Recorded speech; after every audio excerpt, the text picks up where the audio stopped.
Welcome Well, back to the Swider Show, episode 30. Patty, episode 30. It's a big milestone this week. Hitting 30 just feels a little bit different. I know I say it every week. We're not supposed to be here. People doubt us, but this week it just feels a little different. Hitting the Steph Curry episode number 30. yeah, I feel like we got to stop saying it because then it sounds like we doubt ourselves. But no, this is to be expected. Another milestone. But yeah, it's Tuesday, April 25th. We just saw Trae Young rip the heart out of the Boston Celtics. They're headed back to the A for Game 6. That series just got interesting. But that's why you're live from Memphis now. Live from Memphis, man. Flew in here today. Left at 10:30 this morning. Got here around 4:30. Obviously, with the time change, that's the reason why. Around 4 hour flight. So, yeah, man, super excited to head into Game 5 tomorrow. Hopefully, close these guys out. It's only 4 hours. I would have guessed Yeah, longer, honestly. Yeah, 4 hour flight. Yep. Not bad. Not bad. Just, I mean, these NBA planes are so nice. I mean, it's like basically just sitting in a recliner for 4 hours. So it's not the worst thing in the world. Not the worst free life Wi-Fi. ever. Yeah, free Wi-Fi. Right. Just people bringing you stuff. You just hit the light whenever you want it and bring you water, snacks. They got meals on there. They can heat up like a nice like 5-star meal for you. So yeah, it's a good You're time. hitting a light. There's a flight attendant of sorts that comes down and takes care of you. Yeah. Wow. Yeah, no, it's a good life. Very different from the G League. That's amazing. Yep. Yeah. So any listeners that are interested in playing the NBA, that's some high praise there. You should probably do it. But yeah, I mean, as far as actually on the court, you guys are up 3-1 now. Pretty wild game last night in LA. LeBron's first ever 2020 game, which I was kind of surprised to see, considering that he's been in the league for 2 decades. But yeah, I mean, just another vintage of LeBron performance, I'd say. Although it was a pretty weird game. Like you couldn't really get a feel on it the whole time. No, I totally agree. Just like this whole entire Dylan Brooks stuff too. Like it's been a whole hyped up kind of thing. This whole entire series. Yeah, no, it's been a hell of a series. Obviously, like teams going back and forth. Obviously, just we got this huge lead in game 3, and then they kind of come back. We end up winning that game. Yeah. Game 4, it was like back and forth the whole entire. We kind of got big in the second quarter, then they came back, closed it at halftime. Desmond Bane just going off, doing his thing. Yeah. So, I mean, it's been a great series. Obviously, we've been able to sneak out with 3 wins, and going into Game 5, it's gonna be a tough one tomorrow. Like Bron just told us yesterday, he was like, the closeout games are always the toughest. They're gonna come hard. They're gonna come harder. They're gonna play their hearts out. They have nothing to lose. They're down 3-1. Everyone's saying the series is over. So just keep going, play hard, and let's lock in for this last game before our next series. Yeah, I mean, logging some pretty big minutes too with the overtime, which I think a lot of fans are concerned about. But I don't know. I mean, when it's LeBron, he's proven time and again, Swider, that he's not very much a human being. So I'm sure he'll be fine tomorrow night. But yeah, he's not a human being. He's old. The Dylan Brooks stuff, like how much do you want to go into that? How much motivation do you think that's given LeBron, or do you not think he like gives a shit at all? No, I don't think it's like, I'm here to like prove Dylan Brooks wrong, but it's like it's just another notch in his belt. You know what I mean? It's like, all right, like I think the great players, they're so great that they need to find something throughout especially throughout the regular season, because it's like they're just waiting to get to the playoffs. Obviously, like LeBron's into his first round series already motivated. He missed the playoffs last year. He's like super, super locked in. And then after game 2, we lose a game, and it's like, all right, like now you're gonna wake the bear up again. Like you're gonna get this guy like even more. Yeah, poke the bear. You're gonna even like, yeah. It was a weird move, obviously, by Dylan Brooks. Obviously, LeBron's, in my eyes, the greatest player of all time. Mm-hmm. Arguably the greatest player of all time. Yeah, of course. But yeah, no, it's been weird, and like the pregame stuff with Dylan Brooks, like Lakers fans are booing him every single time he shoots and cheering when he misses, and he just looks like not himself out there. Yeah. too. No, he So he definitely looks like he's lost a little bit of confidence. The loudest roars of the game are when he misses. It's just like if he can miss a wide open three with like 6 minutes left in the second quarter and like an 8-point game, and it's as loud as if AD like dunked on someone. yeah, it's definitely like a weird type of thing from that standpoint. But I mean, crypto has been unbelievable. Just the fans and the environment, just being there live and just like seeing the atmosphere from when it was in the regular season to what it is now. It's just like a totally different level. Like in the regular season, it almost feels like you're putting on a performance for the fans. Like at crypto, Yeah, in the playoffs, like these fans are into it, engaged. Like every play matters so much to these fans, and especially towards the end of the games, like everyone's standing up the whole entire time. That's the playoffs. Like it's obviously different in the regular season. There's 82 regular season games and playoffs. Every possession, every single game, every second matters in the playoffs. So it's yeah, definitely been not only from the players but from the fans that they've stepped up their game as well. yeah. The first round, I think, as a whole, has been as good as it's probably been in recent years, in my opinion. I think it's Yeah, like the parity of it is just like you got lower seeds across the board, either up or have won series against. I guess no one's actually finished out a series besides the yeah, Sixers, technically, but yeah.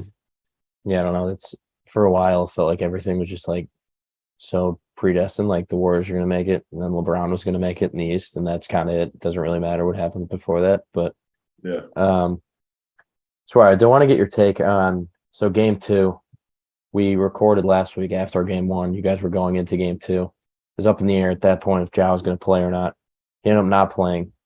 You guys ended up losing that game in Memphis. And of course, after that, there's a lot of hot takes going on. Oh, the Grizzlies better without Ja. How come they're always like I think that I saw a stat they're 35-15 the last 2 years without him. So from your standpoint, what is your explanation to that to a team like the Grizzlies having that much success, even though like their best player might not play, and they're able to, I mean, not to get on front of your answer, it probably starts with Ty Jones, but like, why do you think that's been the case for the last 2 years? Well, first of all, like let's not act like Tyus Jones isn't a really good NBA player, Yeah. $15 million player in the NBA. He is a different type of player than Ja, right? Like he brings a different type of game. You have to have a different type of scouting report for him. I think when it comes to us, like our scouting report is so heavy on Ja that your whole entire game plan changes, and you kind of messed up a little bit when he doesn't play because of there's probably 3 or 4 players throughout the league that you have to specifically scout for, and they're like a half of your scout just Mm-hmm. based on like how much they mean to their team, right? And like even like a guy like now with KD, like he obviously demands a lot of respect in the scouting report, but there's so many other guys on the team that it's not like a one man. Yeah, The it's definitely team runs on different. this guy. Mm-hmm. It's way different. So Luka's one of those guys. Kawhi before he got hurt, like when PG wasn't playing, was one of those guys. Um, there's I'm just trying to think of like I mean, Jokic like is one of those the ultimate guys. example is probably Harden with the Rockets, like in his Yeah. day. Dame Lillard's one of those guys. Mm-hmm. Like, there's like just certain guys throughout the league that your scouting report is just so locked in on them, right? Mm-hmm.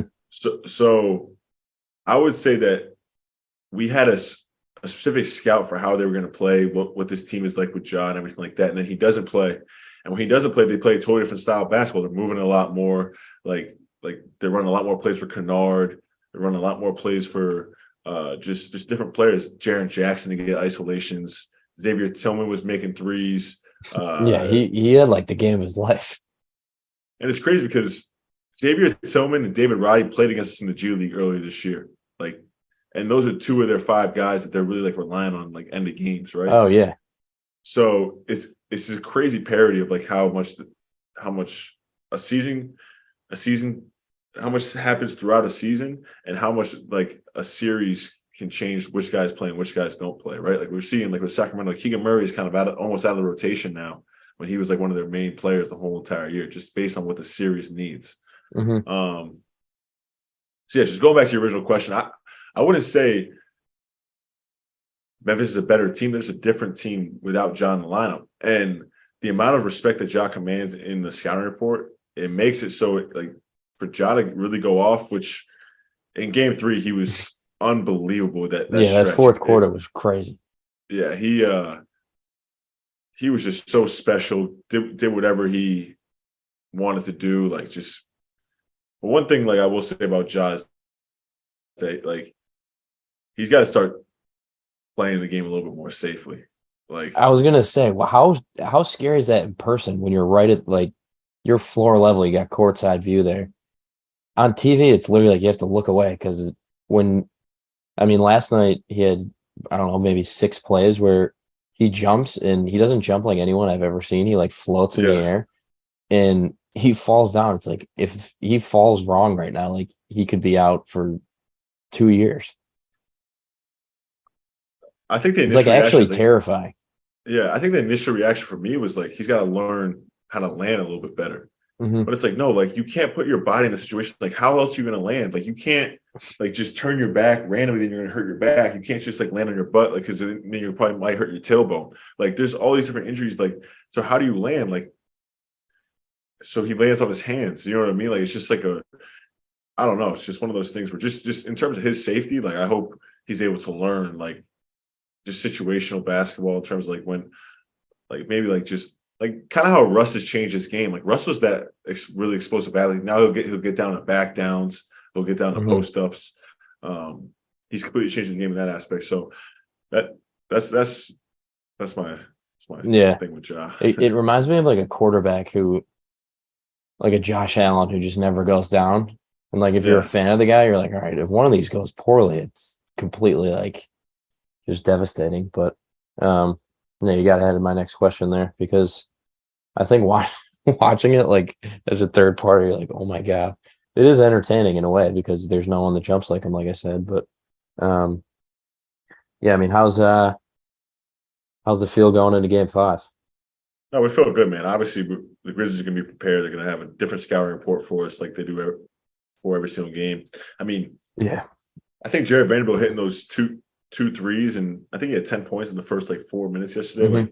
Like that completely changes the scouting report for the rest of the game. So now they kind of have to respect Vando, who they don't before.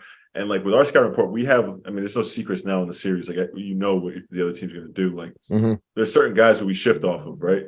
Like it is clear that we were letting Dylan Brooks shoot. Yeah. Like we were letting him shoot.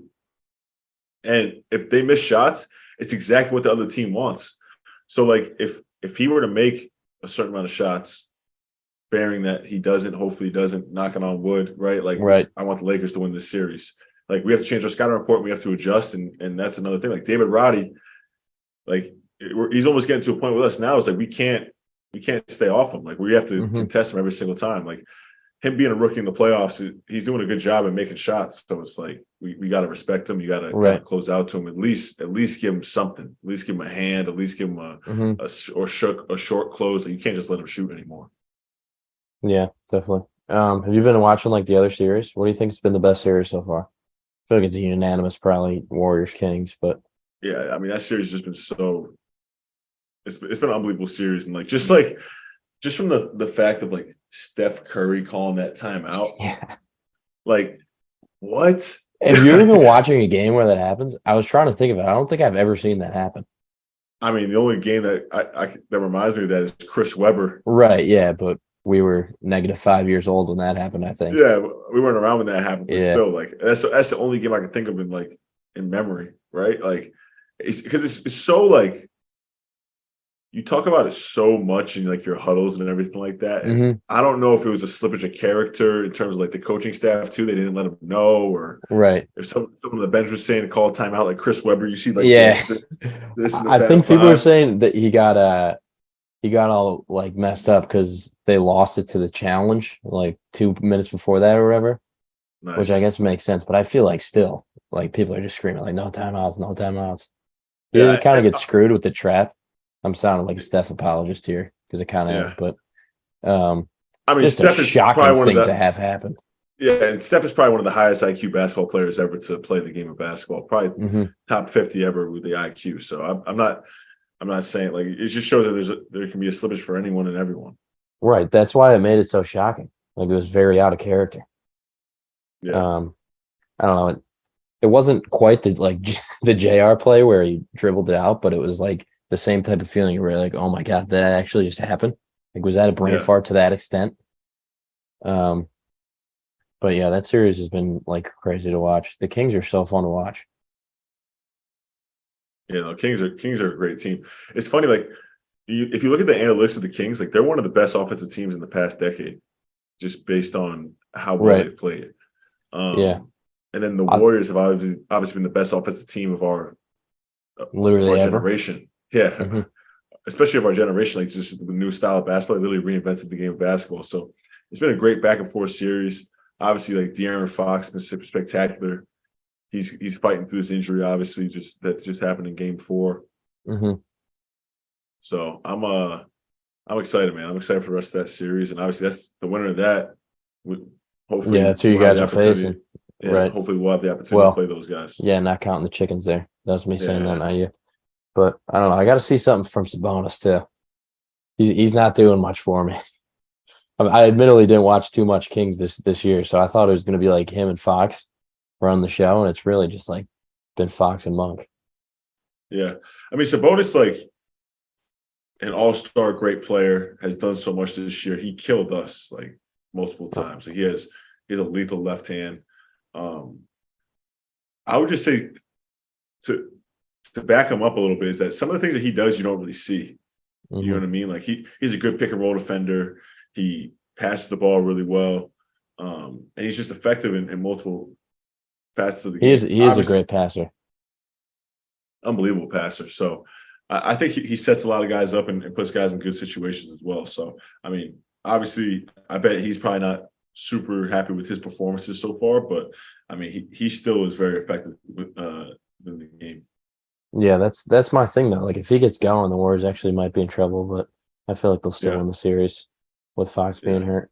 Um, Usually, Swatter, we do the mailbag question and then the copycat league, but given the flow of this combo right now, I'm gonna go right to the it's a copycat league of this week because Do it. all I have written down is Jimmy Butler. Wow.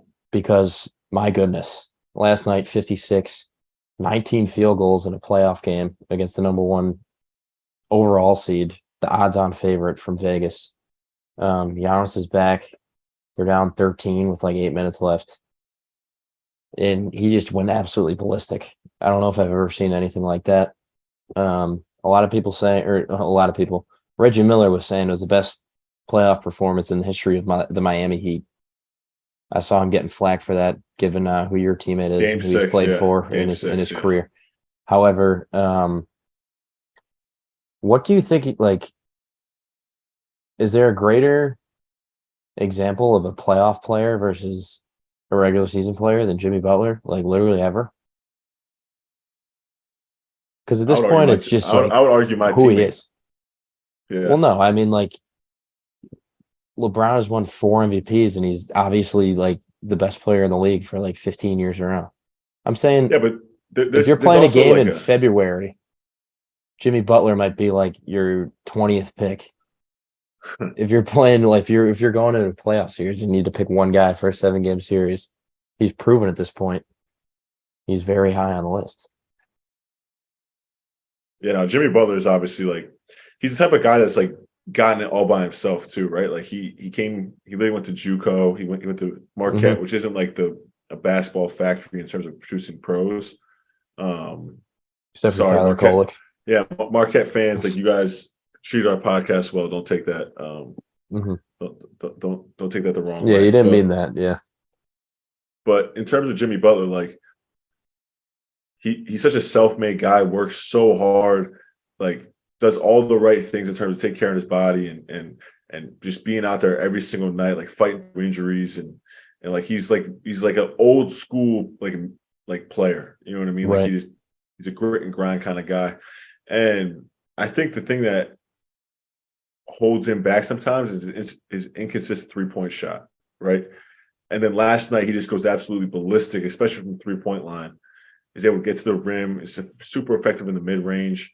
Like he just scored at all 3 levels so easily. And I don't think I've ever seen a player really get like in that zone of not being a particularly good 3-point shooter. Like obviously LeBron has gotten to that a couple of times, but with LeBron, it's almost like mid-range jump shots. Like Jimmy Butler was coming down on the break with the left hand, coming in inside the 3-point line, stepping back out 3, coming off a high ball screen, coming off hitting the three, Hmm. getting to the lane, getting fouled, making free throws. Like he was scoring at all three levels, just in a zone type state. Like it just looked unbelievable.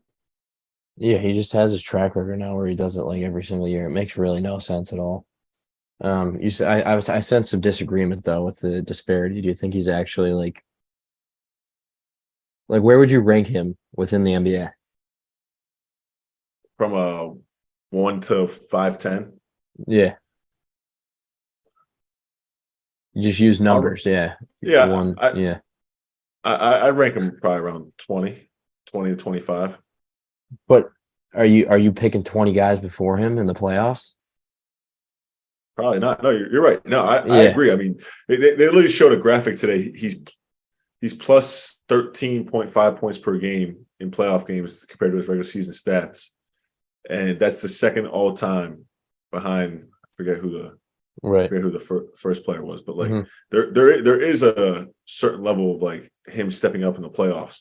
What I will say is there's a lot of guys who are opposite, right? And we've seen those guys just like Yeah. throughout the year where like they're not the same player that they are in the playoffs as they are in the regular season. Well, that's So what makes it more impressive. It's kind of Kawhi-ish. Like Kawhi is yeah, obviously really, really good in the regular season throughout his career, but I don't know. It almost sets like a dangerous precedent because they don't really care about the regular season. Then they still are just fucking awesome in the playoffs every year. But that's kind of who it reminds me of. The play style is somewhat similar too. yeah, no, for But sure. I mean, obviously killers in the mid range can make threes, are mhm. super effective on both sides of the ball. And that's what makes Jimmy Butler even more impressive that he's able to do that, like, and still guard the best player on the other team most of the time. Yeah, the other thing with the game last night is I see no coincidence in them inserting Duncan Robinson back in the lineup and bang, couple wins Yeah. right in a row. Shout out Duncan Robinson. Obviously, he's dealt with not playing, getting cast out of line, being called the worst contract in NBA history, all of the above. And obviously being able to come into a playoff series, like obviously you never want it to happen because of injuries, but he's obviously taking advantage of his opportunity and he's proven why he was paid, right? Like Yeah, he's not even getting a ton of shots, but I think he's like he 11 for still 4. has so much gravity. I think he's like 12 for 16 in the playoffs from three. Like Yeah, shoots 35% from three. game three that would have been he had 22 or whatever it was when I Yeah. think he started 6 for 6 from three. Yeah. That's an absolute Unbelievable. burner. Yeah. Also, special thanks to him because you texted him when we were starting the podcast. We probably mentioned that on like episode 1. But if you're Yeah. new here, Swider reached out to Duncan for some advice on how to start a podcast because he did have one himself. But yeah, speaking of an elite level shooter, of a hard worker that's mixing Duncan Robinson and Jimmy Butler into two there. Today's guest, Justin Taylor, just finished up his freshman season and probably freshman year at Syracuse. He's sticking around for next year. He's going to be shepherding in this new era. He's going to be on the first non-Boeheim team in 48 years at Syracuse. Unbelievable. Unbelievable dude. Very good interview. Schwader, what was your takeaway from the combo with Justin? You went very not old head, but you gave some real wise words on the interview and after the interview. Yeah, Justin was one of those guys who I was really passionate about him coming to Syracuse. I was on his visits and Mm-hmm. really good guy who means well, who does all the right things, who's a super hard worker. When I texted him yesterday about coming on the pod, he texted me 2 minutes later saying that he was so down. He was excited for the whole entire podcast experience.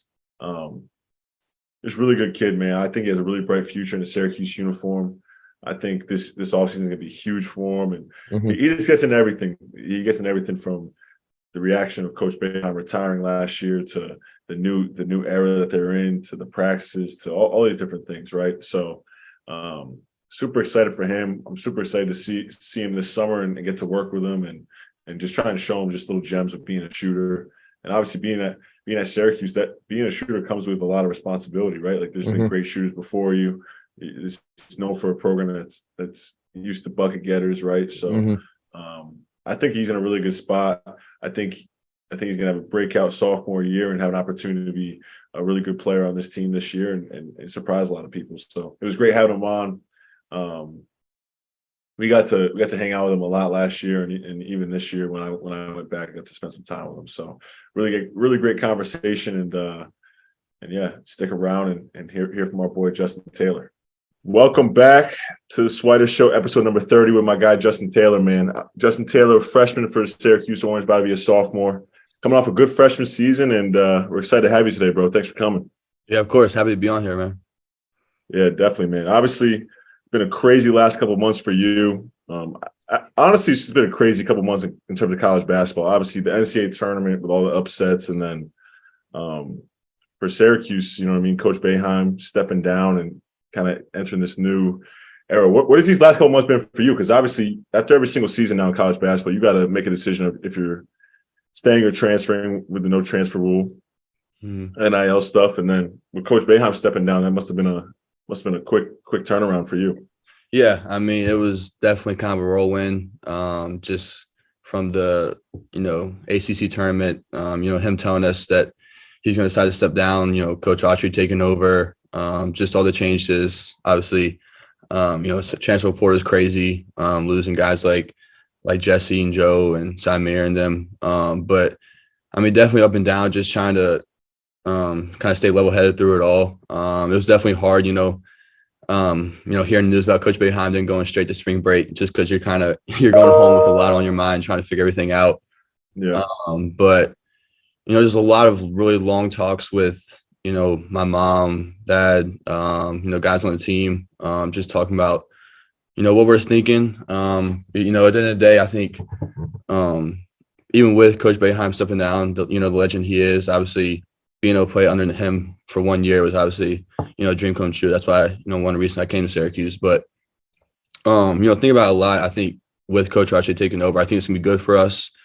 I think it's just obviously, a lot of thought goes into it. But at the end of the day, I think, it's going to be good for the program, just kind of a new, fresh start. And, the guys that are here, obviously I'm close with a lot of them. So we've talked about it and, kind of just sticking together, getting through it together. So obviously, roller coaster, but at the end of the day, it's good to have guys that, in your support system that you can, rely on and get through it together. So.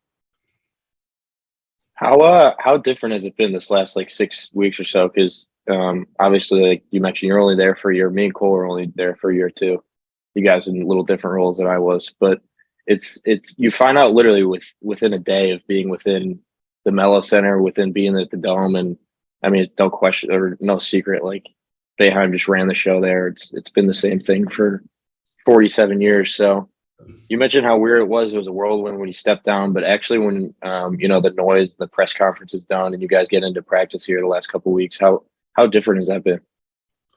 Yeah, I mean it's weird having Coach Boeheim in Syracuse basketball. Obviously, it's been that way for almost 50 years before I was even born. Obviously, so I mean, it's kind of weird. Obviously, people come up to you asking questions, media trying to reach out and everything. But that was one thing they kind of mentioned to us right when the news did break, just to not really respond to the media, just because it wasn't really our place as players to respond to it that quickly.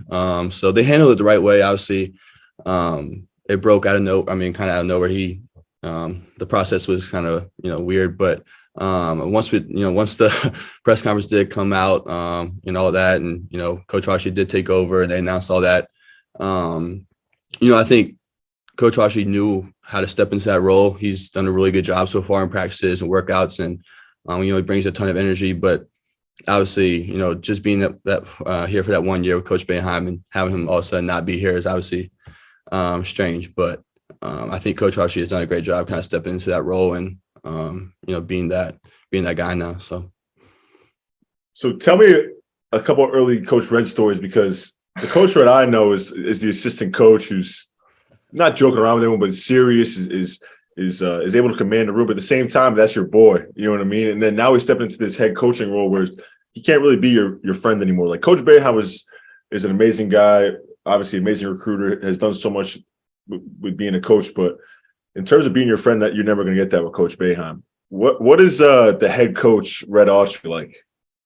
Yeah. I mean, like you said, it's he goes from being an assistant coach where you can talk to kind of about anything you want to him being that head coach now. But honestly, I think he's done a really good job kind of balancing it, still being able to be an approachable guy. He is the head coach now. I think that's something very important. Like you said, I mean, Coach Boeheim is who he is. It was kind of you didn't really go into his office and approach him in that way, really. So but what are you doing here, son? Yeah, exactly. But I think Red's done a good job of stepping into that role, commanding the room, like you said, and being serious and commanding our respect. Obviously we all have respect for him just because he's so good at that. And he's but like all the coaching, like the whole coaching staff, it's a good balance of being able to talk to him about things and being comfortable talking to him about it, but also having that level of respect where he is the head coach now, so you kind of look at him a little differently. But still, like I said, having that balance is good. And actually feeling comfortable talking to him and stuff. So I don't know if I have any stories yet. It's still kind of early on that. You'll definitely have some, yeah. Benny! Nah, man. Red meant so much to me in my 1 year. I mean, Patty knows. I mean, going through a year at Syracuse, you go through so many ups and downs, especially the last 2 seasons that we've had it, and almost every season. Like Buddy talks about them losing a couple games in a row the year before that, and then making Sweet 16. Just the media pressure.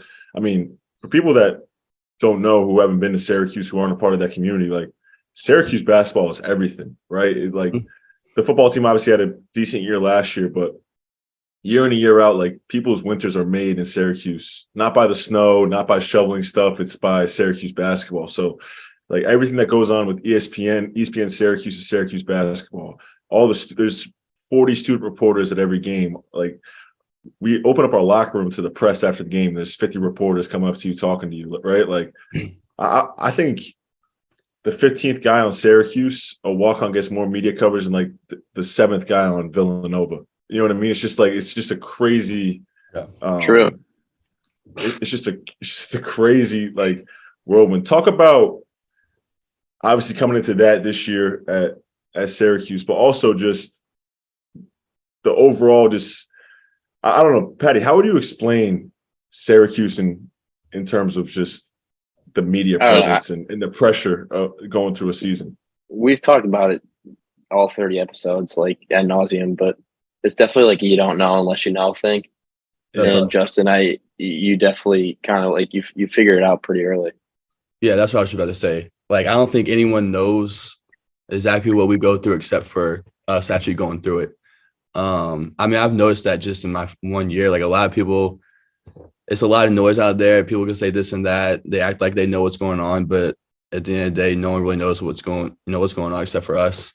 And like you said, I mean, it is a lot of pressure just because it's Syracuse basketball, the reputation they've had with Coach Boeheim over 47 years. Obviously, program kind of speaks for itself, that resume and everything. But with that, I knew coming in. I think GMAC talked to me about it. I think we all, as players, we kind of got through it together. Having senior leadership with Joe, Jesse, they've been through that stuff, so they kind of helped us out with that. But coming in, having that pressure with the media. Being on the Syracuse men's basketball team, that's what it comes with. But at the end of the day, I like that. I think pressure is just good for you. It, makes you stronger. At the end of the day, you're going to keep on having that pressure. As long as I'm here at Syracuse and beyond, obviously, I'm sure that being on the Lakers and everything, I think, it keeps on building. So I think, I think if you have that at an early age as a freshman like me going forward, I think it'll just, it'll help me down the line. So. It's a blessing and the curse, right? Because like even like on campus, right? Like the students, everyone knows who the students are, like who the players are on the team. Mm-hmm. Everyone knows like if you're going out to a bar at a certain time, all right, 20 Snapchats being taken of you. This guy's here. Like it's a blessing and a curse because obviously like it's fun, but at the same time it comes with the territory of when you lose 2 or 3 in a row, you're getting looked at around campus like you kind of that's for sure. I mean, it's also what you do for sure, yeah. It's also there's never a pro sports team that could be the headlines the next day. Yeah. Like it's different because it's giant schools. So like most schools like that are football schools, but you guys, there's, I don't know, 10 guys that are really impacting it. You're not wearing helmets, so everyone knows what you look like. So there's like no hiding from it, whether it's positive or negative. Yeah, everyone knows who we are. That's one. Yeah. So Yeah. yeah. But kind of to that point, you touched on it earlier, but a lot of fans and Twitter heads have been talking about how much change there's been in the last 6 weeks, not only coaching wise, but you mentioned the roster before with obviously Jesse, Joe leaving. Jude is kind of like in flux, like he might be back. You're not sure. The fans aren't sure. So, but then you have guys like Chance, you have JJ coming in. So, how has that been within the locker room where you're adjusting on the fly? And that's kind of just how college basketball is. But yeah, how have you guys been dealing with that internally? Yeah, I mean, at the end of the day, like you said, it's college basketball now. Kind of NIL is kind of taking over college basketball just in the 2 years. Unreal. It's unreal. But you kind of just got to adjust to it. I think all of us are kind of trying to adjust to it, with the coaching staff to us. Just college. I mean, everyone college basketball in general, I think, is just trying to adjust to it. But for us, it's good for us just to stick together. We had an idea. JJ was coming, and then obviously Chance just announced he was gonna come. But you kind of just gotta adjust to it. Think about what the best situation is for you. But at the end of the day, I think with guys that we're adding, and obviously it hurts to lose guys like Jesse and Joe and them, but they're doing what's best for them. And so I think, but we have guys coming in that are going to mesh well together and kind of build that chemistry. I think, when the summer does come, obviously we only have like 6-7 guys who are practicing that are actually going to play right now. So when guys do come in the summer, I think it'll be good for us to kind of mesh, get to know each other a little bit better. But like I said, it's college basketball now. You got to be able to adjust to things and on the fly. So it is what it is. Yeah. It's such a weird time because Joe and Jesse are Syracuse graduates, right? They both did 4 years at Syracuse side, pretty much maxed out his eligibility at Syracuse, right? Like if it was a regular NCAA. But now these guys are leaving. They won't be remembered. I mean, they'll still be remembered as Syracuse Orange, but it's so funny. Like at the end of the day, right? Like they're going to go to their last school and we're not going to – they might not be able to come back like a guy like me or Buddy in the future, which is it's a crazy, like, crazy times, man. Crazy times. But when I see like Joe posting an LSU and Clemson jersey, that's the weirdest thing ever. He's been in Syracuse jersey for 4 years. You see him in different jersey. It's crazy, but but it is what it is. It's college basketball now. So yeah. Well, I want to rewind a little bit. Let's talk about your recruiting process a little bit, because I was involved in that recruiting process. I was a big Justin Taylor guy trying to get Justin on campus. But yeah, talk about your recruiting process. Obviously, at the end of the day, you were down in North Carolina and Syracuse, and what ultimately made you choose to go to Syracuse? Yeah, I mean, I think for me, it really boiled down to the people I was going to be around. Obviously, both great schools, UNC here. But at the end of the day, like you said, I think it was the players that recruited me. I was talking to obviously Buddy a lot, Cy, and even the guys I came in with. Obviously, I'm close with a lot of guys, Malik, Judah, Q, those guys. So that helped me out a lot, just feeling comfortable with the guys I'm going to be around. Obviously, GMAC played a huge part in it. Obviously, one of the main reasons I came here.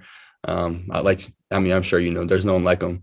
But having the opportunity to play for, Coach Boeheim at least for 1 year, that was huge. The whole coaching staff. It was like, my visit was incredible. From the coaching staff to the players to even some of the managers, I think just the whole, community was huge for me. I didn't really feel that. I didn't really feel it anywhere else, to be honest.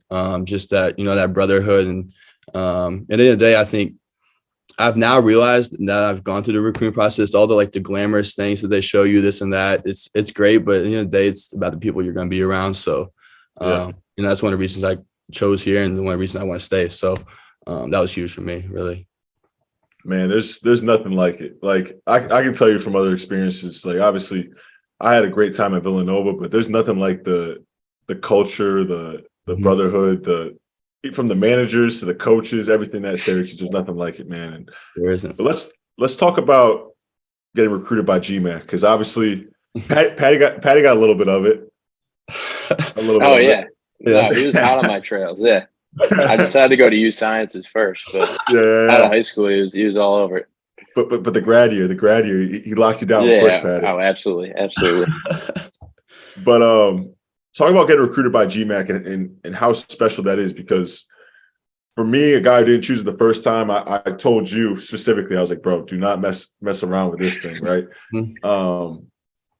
What was that like, and how instrumental, how big was he in landing a guy like Justin Taylor? Yeah, I mean, honestly, now that I've known him for about 3 years now, including the recruiting process for 2 years and then this 1 year, it's hard to put into words what he means to me and how much he's helped me already. But yeah, he's a guy that he's been a huge mentor for me. Recruiting process was there's nothing like it with him. It was kind of off the bat, we just had a relationship right away. We could talk about kind of anything together. He recruited me for really like 2 years before I even stepped foot on campus. So, but I think he's been huge for me. I was actually listened to the podcast when he came on here. Let's go. Yeah, of course, I was supporting. But I think, Cole, you mentioned something like he has that ability to balance, being on you, coaching you hard, but also, make a joke and have that guy that you can, talk to outside of basketball. And it's unbelievable. Yeah, no, it really is. Like, there's no, I haven't really met a coach or anyone like that, like where you can have that balance of, him coaching you hard, being on you, being a mentor, but also just like you can talk to him about anything. So that's huge for me, just, basketball wise and off the court stuff. So obviously he's one of the main reasons I came here, the main reason I want to stay here. So he's been huge. Yeah. I remember coming on campus for the first time or maybe like a couple of weeks before. And I went up to Joe. I was like, hey, like, before I get on campus, like, what is GMAC really like? You know what I mean? Because he recruited me. Like, I've been recruited before. I've seen it, bro. Like, what is he really like? He's like, no, like, that's him.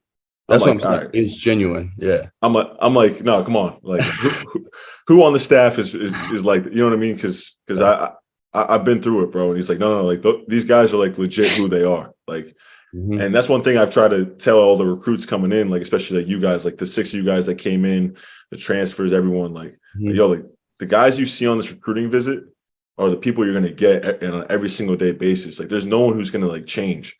The only thing that changes is when Boeheim steps into the 40 minutes of your first college game. Yeah. That's when things change a little bit. But until then, everyone is the exact same. And I think that's just so crucial. Like, just talk about that, right? Because like from Griff, Red, Corsinati, Swirls. I mean, you didn't get to experience Brad Pike, but every single person on the staff, Kabilis, right? Like, talk about just how genuine and real it is at Syracuse and being around those guys and the guys who recruit you are the guys who they're going to be when you step on campus. 100%. And I think, I've talked to guys who went, chose to go to other schools and stuff, and they, everything, like you said, like with them, like it's really who they are. Like the recruiting process is the same as how they are, when you actually get there. It's no smoke and mirrors. It's actually, it's genuine. It's who they are. So, like you said, from top to bottom, obviously Coach Boeheim, he's going to get on you. That is what it is. Flips a switch. I'll tell you what, when the summer compared to, when the season actually started, that flip was switched. But I think, like you said, I mean, from GMAC to Red to Griff, Corsinati, all of them, like they're all guys who you feel comfortable talking to, which is huge. I don't think I could really get that anywhere else, to be honest, if I were to go to a different school. So that's huge for me, just having that comfort level where obviously they're going to coach you hard because they want the best out of you, but at the same time you can kick it with them, you can go play golf, you can have breakfast with them, you can do whatever you want with them. So I think they're all kind of like mentors for you, but obviously just when you go down the line, Kabilis, our new trainer, Mike, all those guys are. Mike's a great dude. Mike's a great dude. But it's like you said, like you touched on earlier, it's all a brotherhood. They all get along. There's no cliques. There's no whatever you want to call it. It's all brotherhood, and you feel comfortable, around it, which is huge for me. So, Patty, before your next question, have you started playing golf, Justin, or what? Nah, funny thing is, I'm actually going tomorrow morning to get fitted for some golf clubs with GMAC. He set it up, so I'm about to go over to Drumlin soon. That's what I like to hear. That's what I like to hear. Wait, you've never golfed before?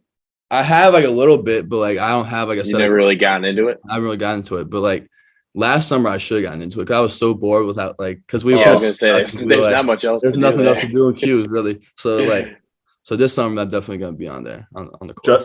Justin, I'm telling you, there's nothing better than waking up, working out with GMAC, going back, taking a nap, doing your classwork, whatever, going back, playing pickup, and then going right to the golf course. Yeah. Playing from like 3:30 to 7:30, eating dinner, and then going to sleep, and then doing all. There's not a better day.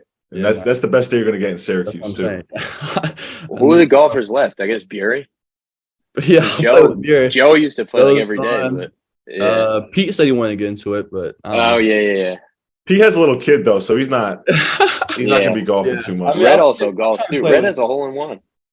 Red, Joe said Red is terrible. I don't know. Griff, I think is all right. I don't know. I haven't played with him, but Red's decent, but good too. But the only thing, GMAC's a freaking scratch golfer. Yeah, he's unbelievable. Yeah. But the thing about Red's actually pretty decent. He just takes forever on every single shot. He takes 12 practice swings. It's like, you just hit the ball, bro. Oh, so we mentioned like GMAC recruiting you, the guys recruiting you.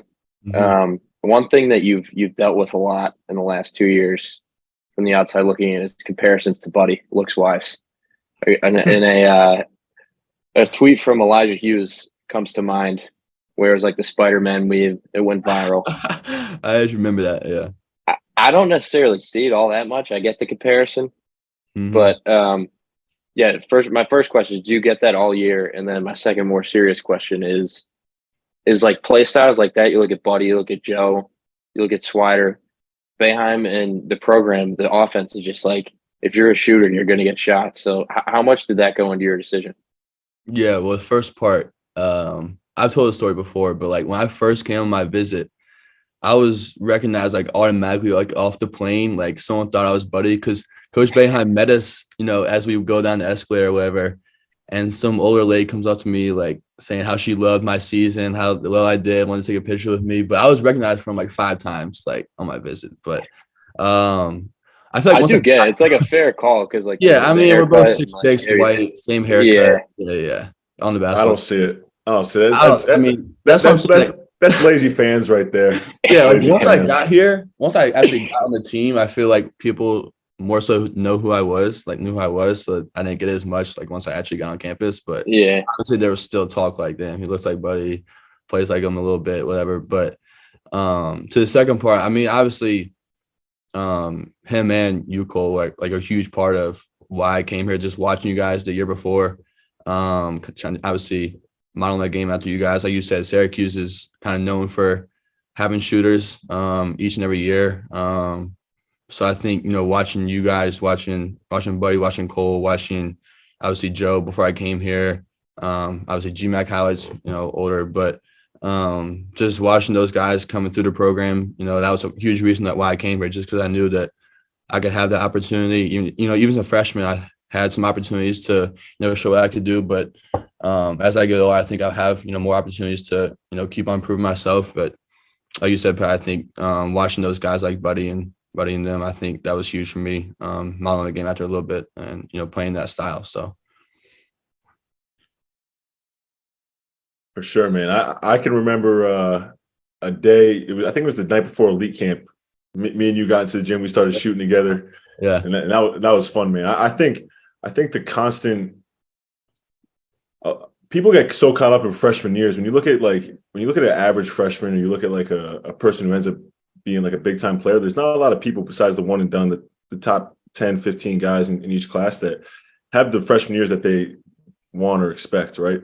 I was one of those guys. It took me 3 years to kind of figure it out. Then I transferred to a program that I finally valued what I did. What was your expectations going into this year compared to what it actually was? And then for you, like you obviously had those flashes of brilliance, those big games, Bryant. You had a good game in Virginia. You had these good games throughout the year, whereas like, all right, like he fits in the program, but he hasn't gotten his opportunity, fair shake, whatever it is. Yeah. What is that mindset like, and how does that help you going into year 2? And when you've had guys like you've seen go off, like Buddy's freshman year, he averaged probably the same amount of points as you did, and then he ends up having the career he did. Like, talk about that mindset and what goes into the next year in your development. Yeah, I mean, I think you probably felt the same way going into your freshman year, kind of on cloud 9. You're just excited to get to campus. Yeah, feeling good about yourself. You're kind of at an all-time high as far as confidence and everything. And then when the season does hit, you're kind of, it's obviously up and down. My freshman year was up and down. Just like you said, I had moments where, I really could show what I did, like Bryant early on, and games like, Virginia Tech, whatever it was. But then had games where, I didn't play a single minute, or I played, 1-2 minutes where, it's games like that are tough just because you want to come in and, prove yourself each and every game.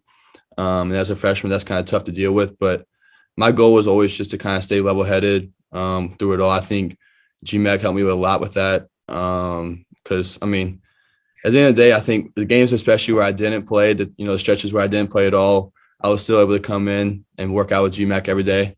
And that was huge for me, I think.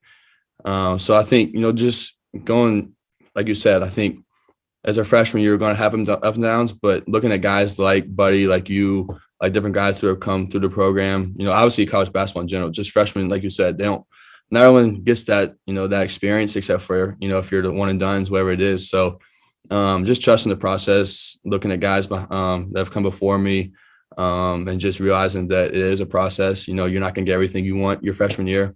Yeah. And that is what it is. So just kind of staying level-headed, trusting the process, continue to work hard, and just kind of, try and prove myself even more next year and have a bigger opportunity. So, but just, staying in the gym with GMAC, work, trusting the process and everything. So.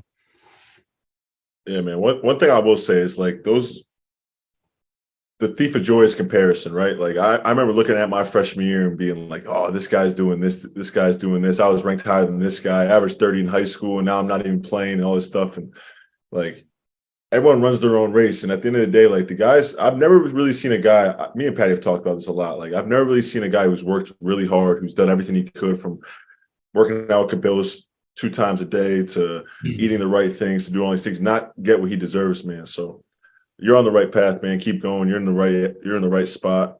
And yeah, Patty, go ahead.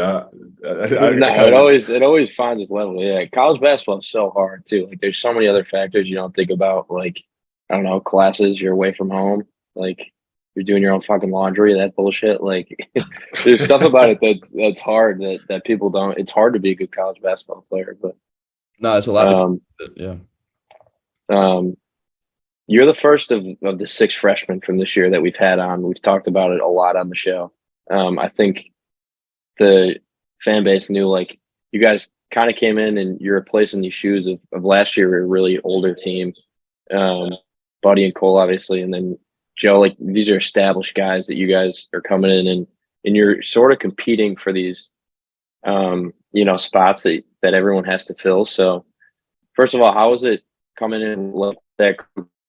Like friend group, like I just said, it's hard coming to college basketball, and like you have these guys that you're going through these experiences with, but then the other side of college basketball is like at the end of the day you are kind of sort of competing for the same spots, so you have to strike that balance of still competing, but then you're obviously very close, you're friends off the court.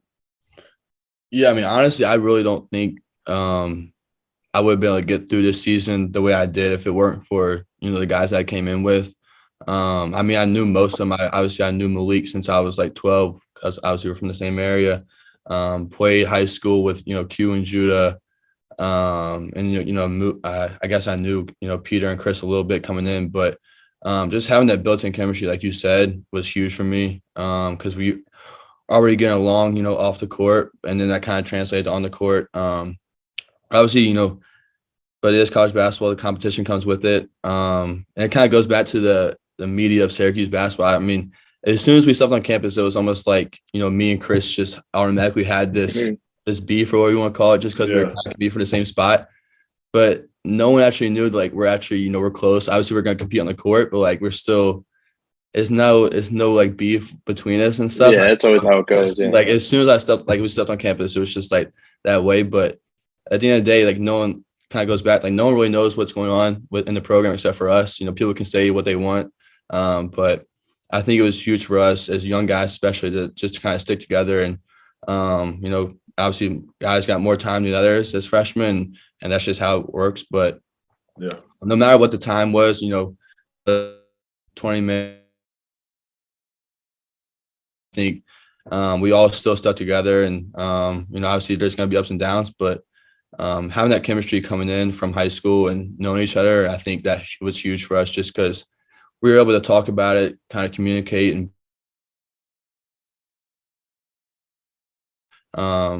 it is what it is. But that was huge for us, just being able to talk to each other about it and kind of be there for each other. So. No, man, my best friend at Villanova was Sadiq Bey, and he was the guy who basically took my spot when he came in. Like, I totally get it, bro. And like, in terms of Syracuse basketball, man, like like we said, there's nothing like it in terms of the media coverage. But when talking about like between the four walls of the Mello Center, like talk about the work that goes in. Like, I know it was a little different this past summer, but like my summer there was like getting in the gym with GMAC every single morning, a lot of player development. And at some programs, there's zero player development. Were you able to kind of experience that, like the player development of each and every day, hour before practice? Like even like Patty got in on those workouts an hour before practice. Like there you go. You what feel what was the tone of that voice? I don't know what that's about. Well, Patty, you're the most self-proclaimed walk-on in all of podcasting. So Self-proclaimed. Yeah, I am a walk-on. That's self-proclaimed. It's not self-proclaimed.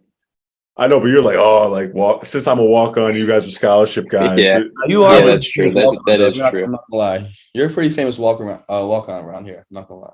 I mean, I have my merch still floating around Castle. Yeah, we'll keep that in.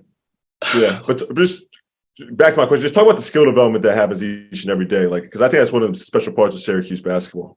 Yeah, I mean, honestly, like you said, I think working out with GMAT the hour before each day was honestly like one of the best parts of my day, especially I touched on it earlier, especially like the times where I wasn't playing as much. I still could rely on coming at 3 o'clock and him being there waiting for me and getting that work in for that, hour, 45 minutes, whatever it was before practice. I'm like, especially on Christmas break, obviously we were here, we don't go home. We had no classes though. So there's more time throughout the day. So like I was able to get, 2 workouts of him and practice. So we really went at it, especially, during that time. But I mean, that was really, the best part of my day is being able to get in the gym with him. Like you said, not many schools do it either. A lot of schools that I visited, they don't really make an emphasis on that. And that's what kind of struck me in the recruiting process for here. It was just, GMAC, promised me that. Obviously, he's done in the past for however many years he's been here with his players, with his group. And it kind of feels special to be a part of that group, just kind of looking back and seeing all the guys that he's worked with, the development they've made. Obviously, looking at Buddy from his freshman year to his senior year, even in the 1 year you were here, obviously you made a ton of, improvements. So I think just seeing the guys that he's worked with, being a part of that group was huge for me. And just even in the 1 year I've been able to work with him, I think I've already, seen improvements myself. And that's been huge for me because there really is no one like him. So being able to learn from him each and every day, his resume, the guys that he's worked with, like I said, is special for me. Yeah, dude. Also, the winter break, like Christmas break, is the best time of the year to be a college basketball player by far. 100%. No class. Yep. 1 hour practice a day. You like rest of the day yourself. But Justin, thanks so much, brother. This was great. A lot of fun. You got to come back on whatever we ask now. You're a friend of the Swider Show, but really looking forward to seeing your progression next year. And maybe we'll see you next time. Me and Swider are in the Cuse. We could get on the golf course. I was gonna say we gotta get the links together. Have to, man. Yeah, Justin, thank you so much for coming on, man. Super, super, super excited to watch you play this year. We're gonna be battling all summer in Mello when I come back, and we'll get some of those late night shooting sessions again, man. But for sure. Yeah, man. Appreciate you coming on. Thank you for having me.